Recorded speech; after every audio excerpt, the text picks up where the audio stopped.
Hey guys, Mike McFarland here, the Lake Fork Fishing Guide. It's Tuesday. Shoot, I've been so busy and working so hard on the water the last few days, I don't even remember the date. I'm exhausted, sunburned. It's the 13th, that's right. It's Tuesday the 13th.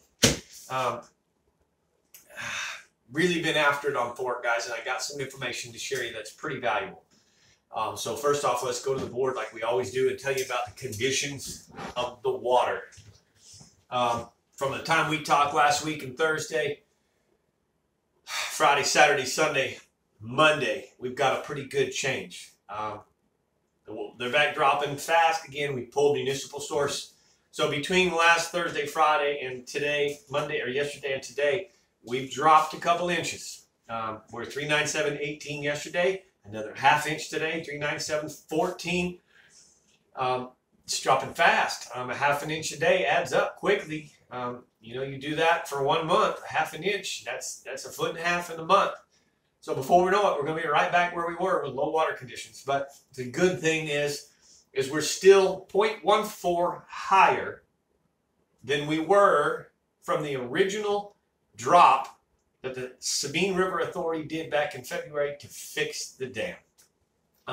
So this is what it is. The lake was built through municipal water, municipal source. This is not evaporation. It's half an inch every day. It's usage. So we've grown here in Emory and these surrounding counties and cities or towns. Population is huge. There's a lot of lake houses. We're just using a lot more water. Half an inch a day is about the fall rate. 0 to 1 visibility. I've noticed some color. I've noticed some color change. We've had these cool nights, 60-degree mornings. The water's kind of cold, water sinks. There are some yellow bubbles, very minimal, very minor.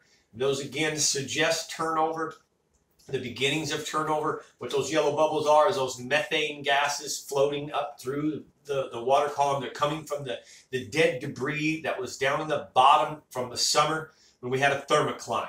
Once the thermocline is broken, those bubbles and the gases and everything, the oils that are stuck below, they rise to the surface. If you've watched my thermocline video, you'll know exactly what I'm talking about. If you are watching and you're confused, go look back in the archive just a week or so back, maybe 3 weeks ago, I did a thermocline lesson.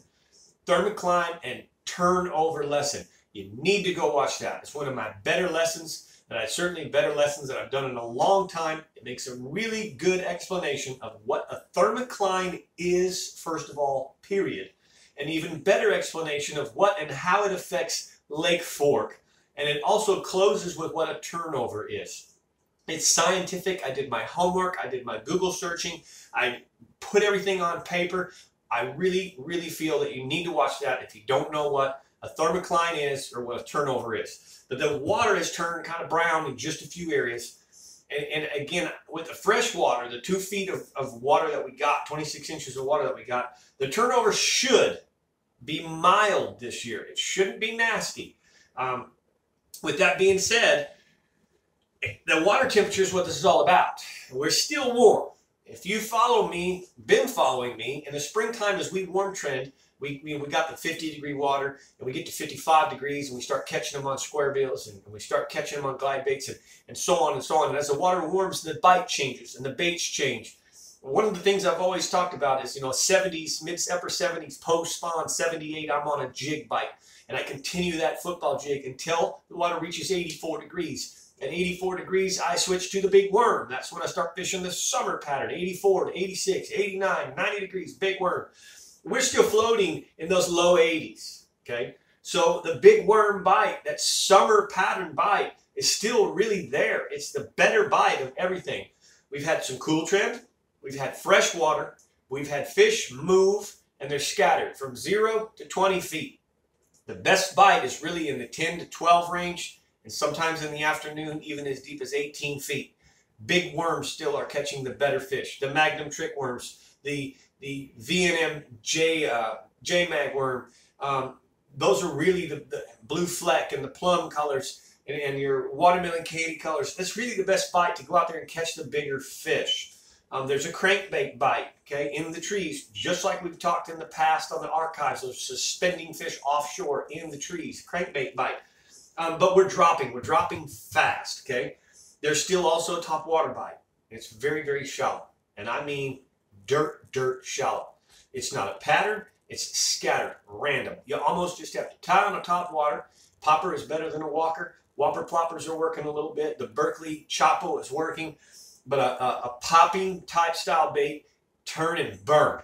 And just don't stop moving. Even when you catch a fish. Normally I would tell you, catch a topwater fish, go back and work that area more. Just start and burn, don't stop. And if you do it enough and commit to it enough, you can catch topwater fish in 0 to 2 feet of water all day long. Now when I say catch them all day long, I don't mean you're catching a lot of fish, but you'll get some bites, okay? Some of the topwater fish are the right bites for this tournament because most of them are quality unders and some small slots. The slots don't do you no good in this event, but the quality unders do. So that's the gist of what's going on. I really expect the cool trend to continue. We have 60-degree mornings, 90-degree afternoons. We've dropped fast. On Saturday, I had 84 degrees in the morning when I went fishing and 85 in the afternoon. As of Monday, I'm 80, 84. This morning, 78, 7, and 83. Remember, this is the surface temperature, okay? The subsurface temperature. It changes daily at warm trends. It's cool in the morning, warm trends in the afternoon. Couple more days of cool trend. And here's the key. I am seeing, today I did nothing but 2 half-day trips. I'm booked solid all week, by the way. I did 2 half-day trips and we didn't really wet a line. They wanted to get a milk run. They wanted to go study the lake, be shown the lake, be explained A, B, C, D, show all the spots, everything from shallow to deep water. And so in that, I got to really put eyeballs without wetting lines on the lake. And the one thing I saw today that was the most consistent is that the mouths of the coves is where all the bait is piling up. And that's typical. The bait comes in from offshore. It piles up at the mouths of the coves before it goes into the coves. All right. And so if that helps you any, kind of give you an idea where you should be looking.